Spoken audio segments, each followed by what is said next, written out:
Տեսադաշտ է վարդը չի նկատում եւ նշանի բացակայության դեպքում վարդը չի նկատում, որ հատվածից պետք է ինքը աճ մտնի։ Այդ պատճառով ինքը գալիս է ճանապարհը բաց է թողնում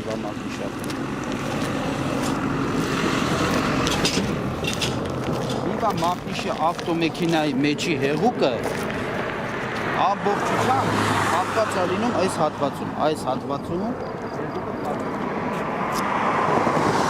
այս հատվածում, այստեղ 1 մետր հատվածում ապակին ամբողջությամբ։ Այն չէ այլ էս հետքերը ուշադրնային կերպ։ Ապակու բեկորները։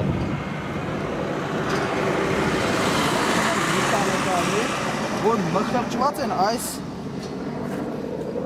ճեղքերում մխրճված են ուղղակի այս հատվածում ամբողջությամբ ապակու բեկորները մխրճված են։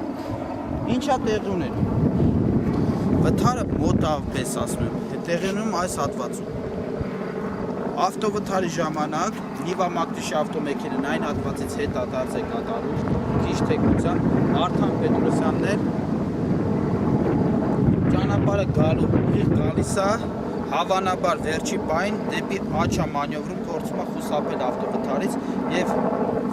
այս վիճակում մեքենաները բախվում են, այսինքն Նիվա Մակնիշի ավտոմեքենան, Վարդան Պետրոսյանի մեքենան այս վիճակում բախվում են։ Ավտոմեքենան, Նիվա Մակնիշի ավտոմեքենան բարձրանում է Վարդան Պետրոսյանի ավտոմեքենայի վերևի մասում եւ իրանք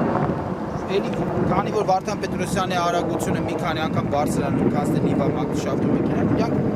առաջ են գնում եւ այստեղ բաժանվում են։ Բաժանվելու տեղը այդ տարածությունն է։ Այս հատվածում իսկ Վարդան Պետրոսյանի ավտոմեքենան կողասահքով այս հատվածով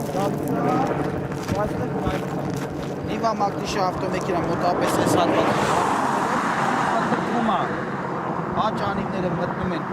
կողնակի մեջ, ձախ անիվները մնում են բանուկ մասի վրա 170 աստիճանով պտտվում է եւ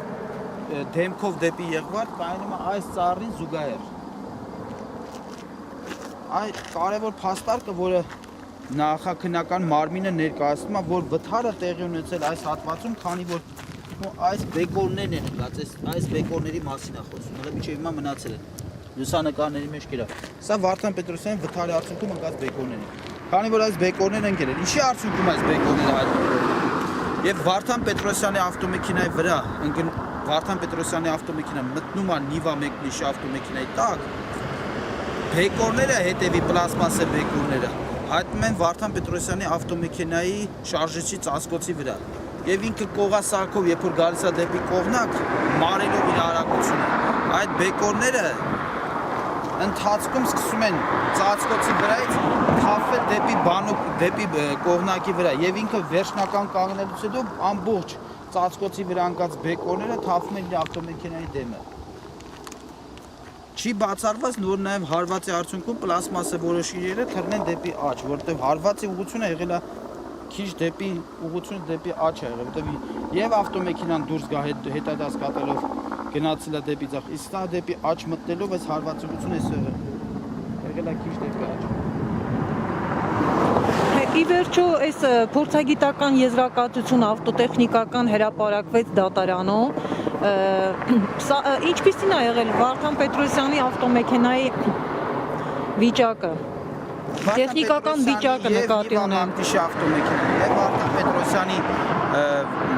ավտոմեքենան վթարի նախորդող պայն եղել են տեխնիկապես սարքի վիճակում։ Երկու ավտոմեքենաներն էլ անսարքություն չեն ունեցել։ Ինչ այստեղ վեճը կայմանանում, թե որտեղ է վթարի տեղ ունեցել։ Եթե վթարի տեղ ունեցել է կողնակում, ապա մեղք ունի Վարդան Պետրոսյանը, եթե վթարը տեղ ունեցել բանուկ մասի վրա, ապա Վարդան Պետրոսյանը առաջադրված մեղադրանքում անմեղ է։ Ինչն է արդյունք դառել, որպեսզի պաշտպանական կողմը կասկածը հարուցել գործակետի եզրակացություն, որտեղ նա ամբողջությամբ հիմնված է դեպքի վարի զննության արձանագրություն։ Դեպքի վարի զննության արձանագրության մեջ մենք ունենք լուսանկարներ, որ չեն արտացոլվել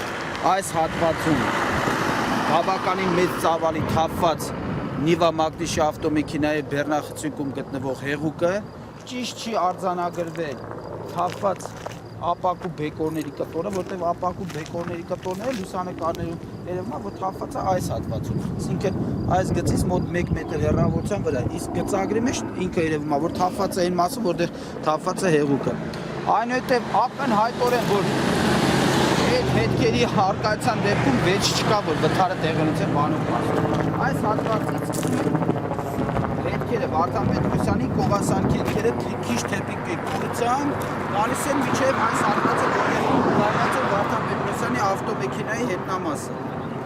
Չեն արտացոլվել նաև, այստեղ արտացոլվել է Նիվա Մակնիշի հետքը, թողված աճ անևի կողմից, այնուհետև քնիչը ընդհատել է, լուսանկարում երևում է, որ չի ընդհատվել և սկսել է այս հատվածի շարժարկել։ Մինչդեռ այս հետքը, այս մինչև այս մասից, այս կողմնակով շարժարկում է և կպտում է այս հետքից, դա ակնհայտ երևում է Գագիկ Շամշյանի կողմից կատարված լուսանկար։ Իմ կասկածը ինչու է տենց արվել, որպեսզի այս հատվածում աճ անիվի արկա հետքը ներկայացնել, որ հնարավոր է չի պատկանում Նիվա Մակնիշի ավտոմեքենային, որտեղ եթե սա ցույց տային ոչ ընդհատվեց, մենք ուղղակի ավտոմեքենա աճ անիվը դնելով այս հատվածում Նիվայի, կտենանք, որ Նիվան ամբողջությամբ եղել է վթարի բանով մասի վրա։ Հետևաբար վթարը չէր կարող ստեղ լինել այս հատվածում, իսկ Նիվայի աճ անիվը գտնվել այնտեղ, սա հասարակ տրամաբանություն։ Այս 2-3 հետքը չարձանագրելու արդյունքում Վարդան Պետրոսյանին առաջադրել է մեղադրանք։ Պաշտպանական կողմի պահանջն ինչու՞մ է կայանում, որպեսզի լուսանկարները, որոնք գծվել են քրեական գործին, վերականգնենք վթարի մեխանիզմը, վերականգնենք դեպքի վայրը, ըստ այդմ բարձենք վթարի մեխանիզմը, որից հետո որոշենք, որ կողմը մեղք ունի Վարդան Պետրոսյանը կանխելու նայություններ վթարի թե ոչ, եւ հետադարձը տվյալ դեպքում կողմնակից դեպի բանուկ մաս Նիվա Մակնիշի ավտոմեքենային ճանապարհի երթուղության կանոնների համապատասխան թույլատրել է թե ոչ։ Սա այն հարցարակ պարզ գործն է, ցավոք սրտի, այս պարզ գործը վերածել են չգիտեմ ինչի։